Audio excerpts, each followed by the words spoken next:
So the next section for TA southbounders is Taumarunui to National Park. Again, pardon my pronunciation. It is 75.5 miles.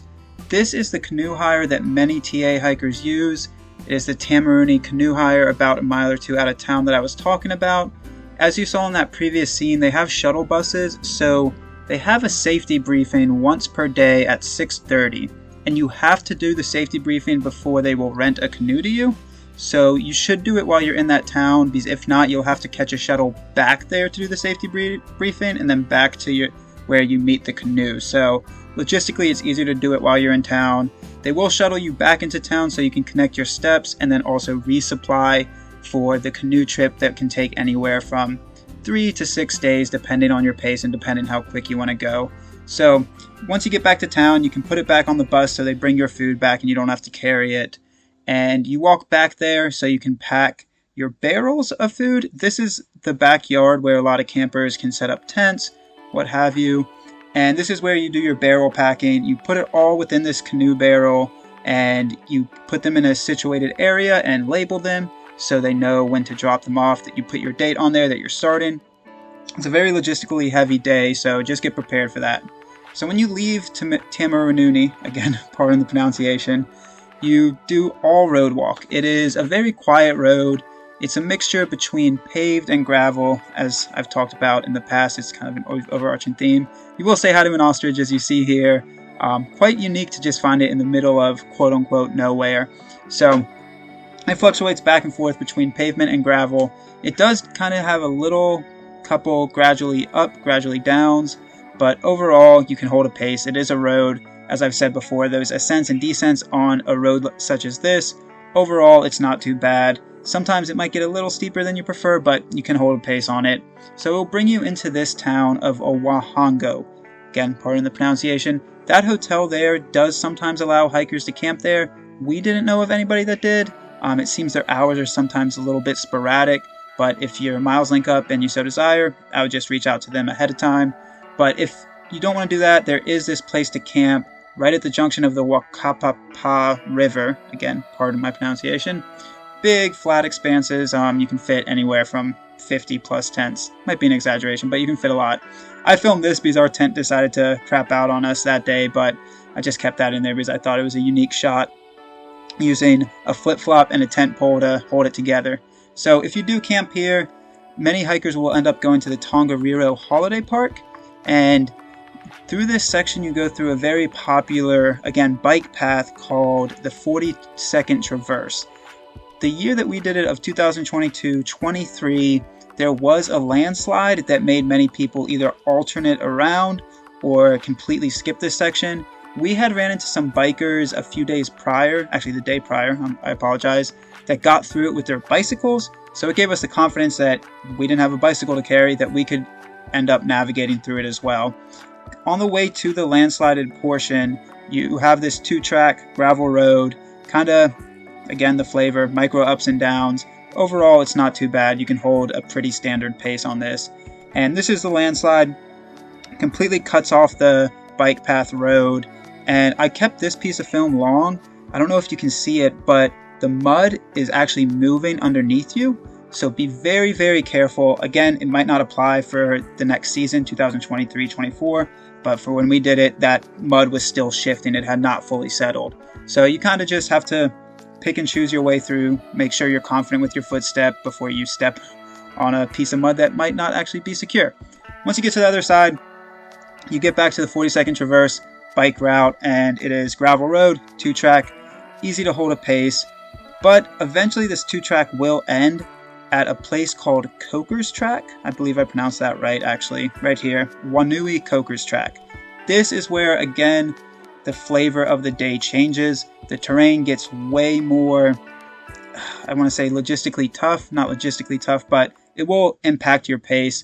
The track itself quality fluctuates quite a lot. There's more micro landslides in there that are easy to navigate, but will slow your pace down. A lot of these pockets of puddles and mud that will also just cut into your pace. You can only go so fast through those things. And you'll ultimately get to this creek called the Whakapapa Creek. And we had heard that it had flooded somewhat, When we crossed it, it was only above knee high at the deepest place, but if it's been raining even more aggressively, that could be a logistical hazard. This is the creek right here. It is moving pretty quick. Again, it wasn't too deep for us, but if it has been raining days leading up to that, might look into that a little bit deeper there. So once you cross that, you go through this old decommissioned kind of 2-track, just cut straight through this like mud, which is really cool. Again, it's a lot of ups, a lot of downs. That's the flavor of much North Island, New Zealand. Deep mud pockets, deep puddles will impact your pace. Even without it raining hard as it was raining hard on us this day, that mud and kind of pockets of water fluctuate, but probably are pretty consistent with they're there to stay. So after you finish that track, you have rode the rest of the way into the holiday park. It is quiet, easy road to do. And when you get to the holiday park, you have options like any holiday park. You have camping options, cabin options. We ended up splitting a cabin with a few other hikers, and that was the option we took. They do have laundry. It's a full-service holiday park. They have a kitchen. This is the inside of a standard cabin in the holiday park. This one was a bigger one since we did share it, but that's kind of what the standard inside looks like. So most hikers will also do this same exact mileage that I just showed you, the Tongariro Holiday Park to the Whakapapa Holiday Park. It goes up and over the Tongariro Traverse, which is a very, very big highlight of the North Island for many TA hikers, many tourists in general, just a very big highlight. It's where they filmed parts of Lord of the Rings, that Mount Doom scene. I wish I remembered the exact name of that mountain in the indigenous word, but I apologize that I do not. But this part of track, a lot of ascent, a lot of descent. Also, it is very, very popular. We did not wake up early as some do to beat the crowds up. I would recommend, if you don't want to be trying to fight the flow of traffic, to wake up early at the holiday park. Again, we did not. We still had a great time, but if you are trying to avoid the crowds, the earlier you get going, the better. As the ascent starts, you go through this forested section, and ultimately this forested section will lead you into pretty consistently steep climb. You'll start off going up some steps that are cut into the track itself, as you see here. And as soon as you hit those steps, it pretty much, like I said, consistently uphill. You're climbing past 5,000 feet. You're not doing 5,000 feet of elevation gain, but you're climbing past that mark of 5,000 feet. And it's just very consistent. Even though you saw water in those past scenes, I would also recommend, as this park recommends, bringing your own water. Much of the water throughout here is very sulfuric, as well as contaminated with a lot of sediment, very sediment heavy. Again, it comes down to preference. I would not personally feel safe, or I would not personally feel great drinking that water. It could, quote unquote, be used as a last resort, but I would not, again, heavily stress this point, I would not rely on any water being available until you get to the car parks on either side or the holiday parks on either side. They do have restrooms where I was sitting at previously right there, and they have nice restrooms sporadically placed throughout, so if in case you do need to use the restroom, you can kind of time your moments. And as I've been showing you, you kind of continue up this hill. Right before the very top, the track quality somewhat changes. You've been walking a lot of like built up trail, and then it kind of turns back into natural trail or a single track trail.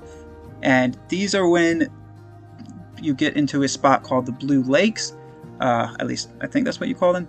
The Blue Lakes are just very beautiful lakes along the track, and a lot of people take a break here. So if you were thinking of taking a break at the restrooms like we did, push on a little bit longer and go there. You can see the official Tongariro crossing. It's right below the base of that Mount Doom over there, and you drop down into this valley and then very, very steeply go up to the top. The last half mile or so, probably even a little less, will heavily impact your pace. You're just kind of leaning into the cliffside and hoping you can get up there. So there are some huts along this route. There's other junctioning tracks throughout here. So if you want to stay at these huts, it's a very popular area, so you do have to book them in advance. Your backcountry hut pass, I do not believe, actually will work for those huts. And as you continue climbing, you start seeing more steam from this kind of sulfuric and volcanic area, and more of those lakes on the way up. And once you get up to the top proper, this is actually the steepness I was trying to show you. It's very hard to capture it on camera, but it is very steep on the way up. When you're up at the top, broad sweeping views. Grab a photo, grab some video. I do want to point out that somehow at the very top, even with the wind and everything going on, there are these kind of biting flies that will hover around you pretty aggressively. I guess it's just because it's a very touristy area. I don't know. I'm not a scientist. I don't know why they're there, but it is really packed with a bunch of these flies up at the top there. So there's that popular mountain everybody knows about. And just take some photos, take some videos, and begin your descent. The descent going for southbounders is way more easy than the ascent. And I say that from the point of view of somebody that likes ascents. I'm just saying overall, the elevational change seems less aggressive when you're dropping down the backside. It seems like it's just graded a little bit differently. So you have nice single track. As I said, it's a very tourist populated area. It's very busy. So that single track is cut in very easily. So as you start the descent, you'll start hitting more of these kind of tabletop lands. And these tabletop lands have these broad sweeping views. There is a strategically located privy down near the bottom here before you hit a boardwalk. So if you need to, you can access that. Again, none of these privy areas throughout here have accessible water. Can't stress that enough. Bring your water. It will be very dry and you do not want to drink from those water sources throughout there. Cannot stress that enough. I don't think we brought enough water. So yeah, use your best judgment. So once you get down to these tabletop lands, it starts to level out a little bit. You have broader and longer expanses of flat, and you can kind of start making up your pace throughout this day. Even though it's a hard day elevational wise, you can still hold a pretty standard pace. There's another hut here. Again, if you want to stay at that hut, I believe you need a specific reservation. I'm not the wealth of information on this national park or this park area, so please do your research beforehand. And I'm trying to give information, but always do your research beforehand. So once you drop down, you connect into this other piece of trail that will ultimately lead you into the holiday park. And I kept a lot of clips in here for this piece of trail because it's only about 4 miles, and we thought with the topo maps that it was actually going to be pretty straightforward. It will take you longer than expected. Build in extra time for the last quote-unquote flat-ish portion of trail to the town of Whakapapa. It is just eaten through with erosion, very flooded in portions. The footfalls are way slower than you hope. You sometimes have to climb down stuff. But I wanted to put that in here because it was important for us, because the holiday park does close down, again, double check me on this, 5 or 6 p.m. They do cater to TA hikers. They're very friendly with that, but we were in a time crunch pace to get there. So many hikers stay here, Whakapapa Village. It does have a few other hotels, but they're very pricey, so most people stay at the holiday park. And the holiday park has this tenting area that's highlighted here, and they usually only have a specific amount of room, but for TAers, no matter how many people show up, they'll pack you in there. We were somewhat busy, as you can see. There were a lot of tents there, but they will always have room for TA hikers. Again, very, very friendly. The woman that checked us in was just extremely nice and very accessible for TA hikers. So the next day will be a smaller day if you do stay there to get to the town and national park. Again, do not underestimate this portion of trail. It starts off epically scenic, really easy tramping, really easy walking. You do have ascents and descents in here, but a lot of the first few miles of this, nice boardwalk, does put you in the woods every so often to go up and down, but you have a lot of beautifully built boardwalk. And I believe that's because it's a very popular place called the Round the Mountain Trail. Let me touch on that in a second. I want to point that sign out. That sign is when you junction off, I believe, the Round the Mountain Trail into the TA, and this is when the track quality drastically changes. It gets way slower. I wanted to talk on Round the Mountain Trail, though, a little bit more. This trail is a very popular kind of detour that you can do in a few days. It will take you a few days. We've heard about some people that have done it. Again, if you want to learn more about that, you can. It's not the official TA, but it's a quote-unquote side quest that some choose to do. So this is what I'm talking about when the trail drastically changed. Erosion. That is what the flavor of the last, 20 miles or so were about, including yesterday's end miles. It is just very swampy.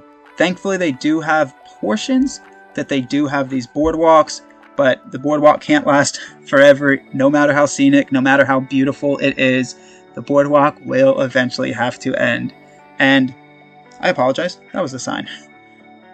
I made a mistake. That was the sign where it junctions off into the track that is more difficult.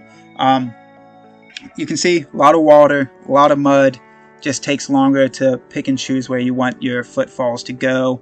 And again, this is where some of those quote-unquote what I called mystery miles come into play in New Zealand.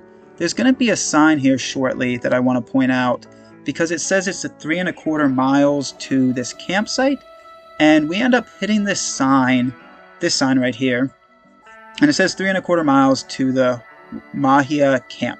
So we hit that sign and we kept going for another 10 to 20 minutes, and then we stopped to take a quick break and checked our maps, and where we had stopped 20 minutes past that sign said another 3½ miles to the camp. So that's sometimes the mystery miles in New Zealand that you have to deal with. I pointed that out in previous videos, but I thought it was pretty important to point out here too. So quality of the track remains washed out. Pick and choose your battles. It will take you longer than anticipated. So if you're looking forward to that town day, that pizza, that beer, that soda, that bed, that shower, that laundry is going to be a little farther out than you do hope. So ultimately it will end. Once you get to this grassland area, there's another boardwalk that you will end up hitting, and that kind of signifies the end of these deep pockets of washout, erosion, and water. And at this point right here, as you can see, is when you can really start holding your pace and averaging at that time that you will arrive into National Park. The town or village of National Park, it is very small, but is a heavily touristed attraction. So they have upwards of 8 to 10 motels, but not many food options. They do have a very small 4-square grocery store that you can fluff out your resupply. I would not rely on it to fully resupply for the river trip that's coming up in a day, but you can fluff out your resupply. We ended up staying at this place called Adventure Motel. It's one of the cheaper options in town, and it was nice, had great Wi-Fi. This is one of the only food joints that you can eat at in town. They do have some cafes that were closed down, but this is Adventure Motel. Great spot, laundry, Wi-Fi, all the amenities. So we rested up and got prepared for the next section. Get prepared. It's the river trip. It's going to be wetter.